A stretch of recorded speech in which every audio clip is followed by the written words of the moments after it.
I think I've discovered the missing link. The missing key to pretty much everything. It came to me while watching a recent video from Barbarossa regarding transhumanism, which I'll link to. One of the unanswered questions from my traditionalism cycle videos is what exactly caused patriarchal traditionalism to become gynocentric traditionalism, and what exactly during the collapse causes a return to patriarchal traditionalism once again. I knew that whatever it was could be the key to overcoming gynocentrism, and it was so obvious. In fact, I've heard the answer numerous times in bits and pieces, like a puzzle, but only now have the pieces snapped together and I can see the bigger picture. Rather than simply tell you, I want to take you through my thought process, and hopefully you'll have the same eureka moment I did before I reveal the answer myself. One obstacle that will get in the way of the recognition of this epiphany is a misunderstanding of gynocentrism and male disposability during war, particularly in ancient times.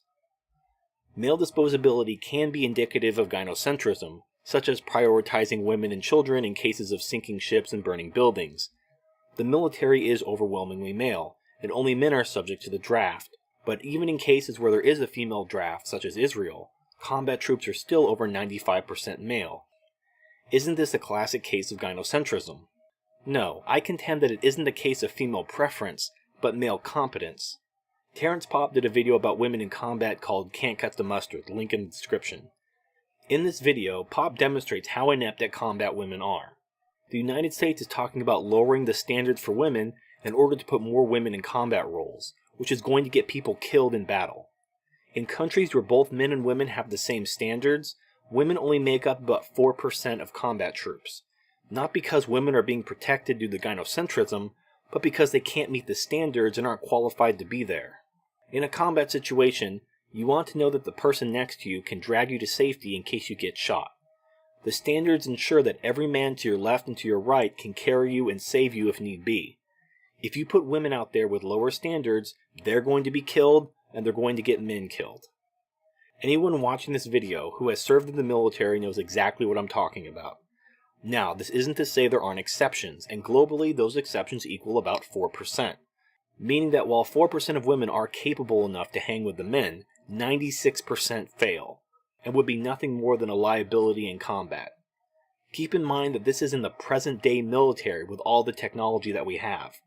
Now imagine going back in time to before the advent of gunpowder, when every weapon of combat required upper body strength.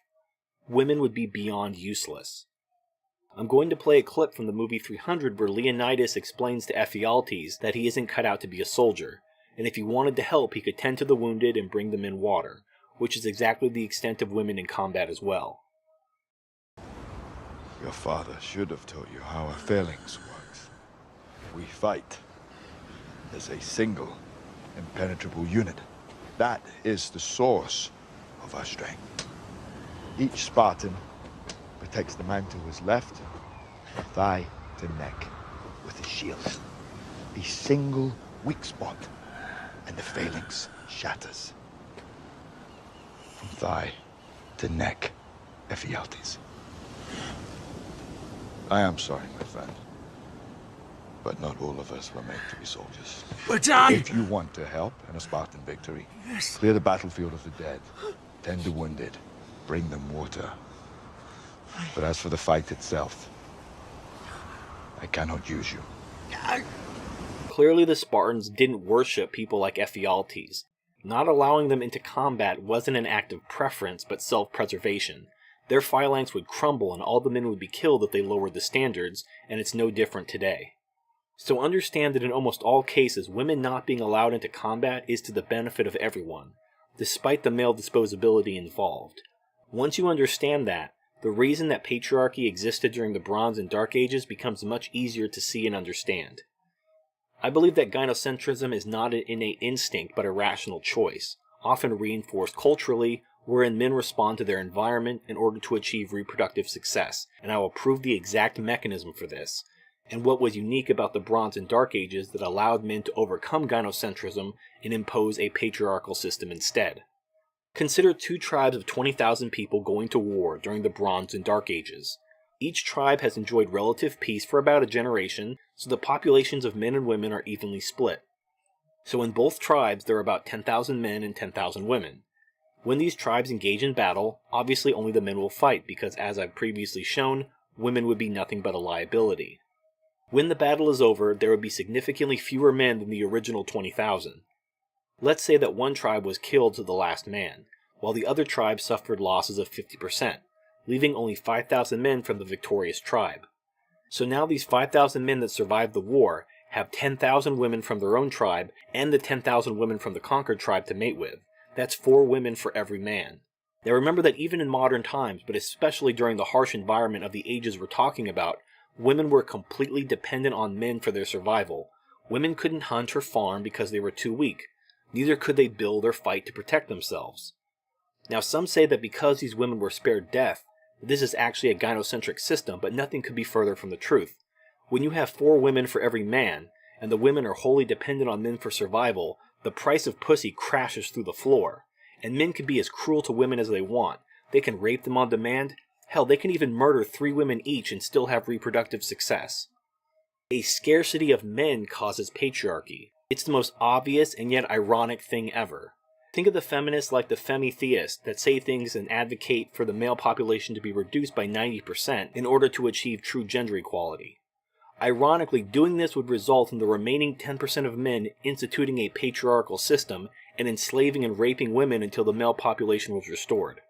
Some of you may not believe that 10% of the population is capable of conquering 90%, but put down the Hollywood bullshit and think of actual women in real life.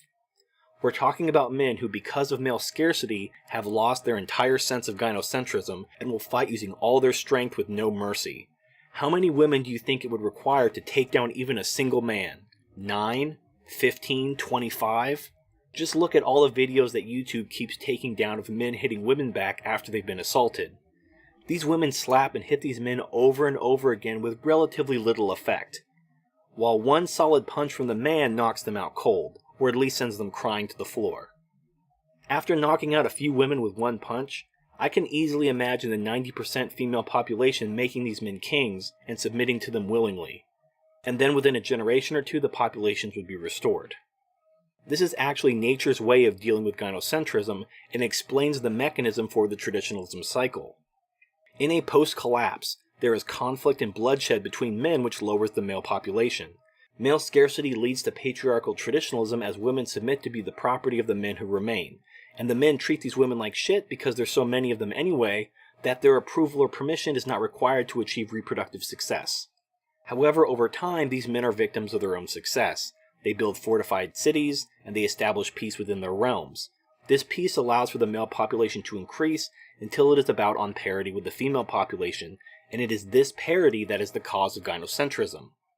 Now, I said previously that gynocentrism wasn't an instinct but a rational choice, and here's why.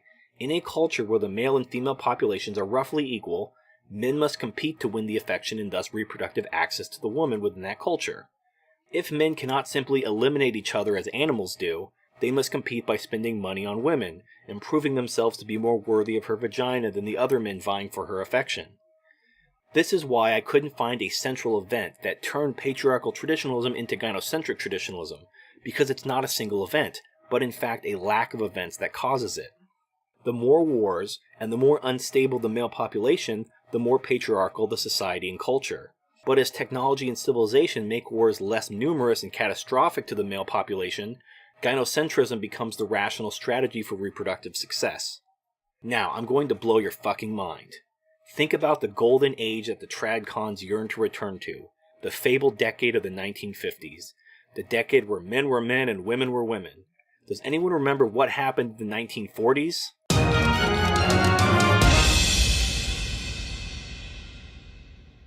Far from feminism rising up and seizing the opportunity to use their superior numbers to overthrow the patriarchy, women became submissive to men. They became submissive little kittens because male scarcity made gynocentrism unnecessary for the men. Now, unfortunately, the post-war peace meant that this patriarchal renaissance only lasted a decade, and as the first baby boomers became of age in the 60s and brought the male population back up to parity, we had the counter-movement known as second-wave feminism. By the way, what happened to first-wave feminism? Oh, that's right, World War I happened, and the women went back to being submissive little kittens because of the male scarcity after World War I.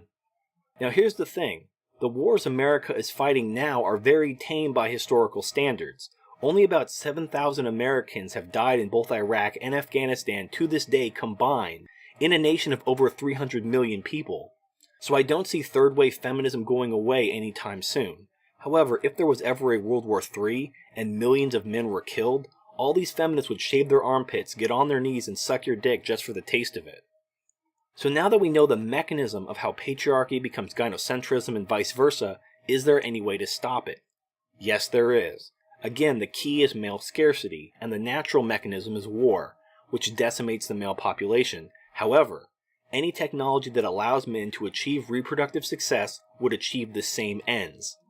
Briffault's law ensures that women determine the shape and direction of society as long as they are the gatekeepers of reproduction. But if technology allows men to bypass them through things like surrogacy, artificial wombs, cloning technology, etc., men no longer need women, and yet due to women's inferiority, women will continue to need men.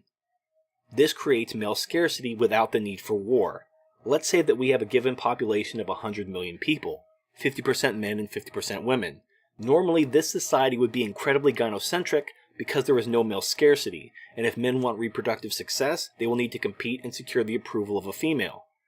However, let's say that technologies that enable artificial reproduction are developed, and even if they are prohibitively expensive for the general population, it allows the top half, or 25 million men, to reproduce without using gynocentric pandering. This artificially lowers the pool of potential male suitors from 50 million to 25 million, while the pool of women would remain at 50 million, meaning that for practical purposes, there are twice as many women as men, and male scarcity has been achieved without bloodshed. This male scarcity will end feminism, as women, who as a reminder need men, must compete for the remaining men who cannot afford the reproductive technology, or must underbid the technology by actually being worth a shit to a man. Ironically, the costs associated with technology are known to depreciate rapidly, and eventually the technologies will become so cheap and affordable that the only way women will be able to compete is to become absolutely submissive to men while earning their own money and asking for little or nothing in return. So the real enemy isn't feminism per se, but those who would stand in the way of these technologies. For example, in the UK, it's illegal for a single man to use a surrogate mother. However, the main opponents of these technologies will be from the far right and not the far left, as the religious right views cloning and artificial reproduction as quote-unquote playing God. But here's the thing, we can couch the argument to benefit them. Conservatives, don't you want to go back to the 1950s, when you could slap a woman on the ass and tell her to make you a sandwich and she would smile and actually do it? I'm telling you, man, reproductive technology will do it. Male scarcity, bro. You don't have to do it. You think it's playing God? Fine, you can do it the old-fashioned way. You will still benefit from the male scarcity, and women will actually begin obeying men, just like the Bible says. The last point I want to make is that feminism itself is a luxury. It doesn't exist in poor and unstable countries for a reason, and each so-called wave only lasts until the next war causes the male population to become scarce. Male scarcity is the key, and it's inevitable. It will happen either due to collapse in war, or may be achieved without bloodshed by separating reproduction from gynocentrism using technology. Boom, beer me.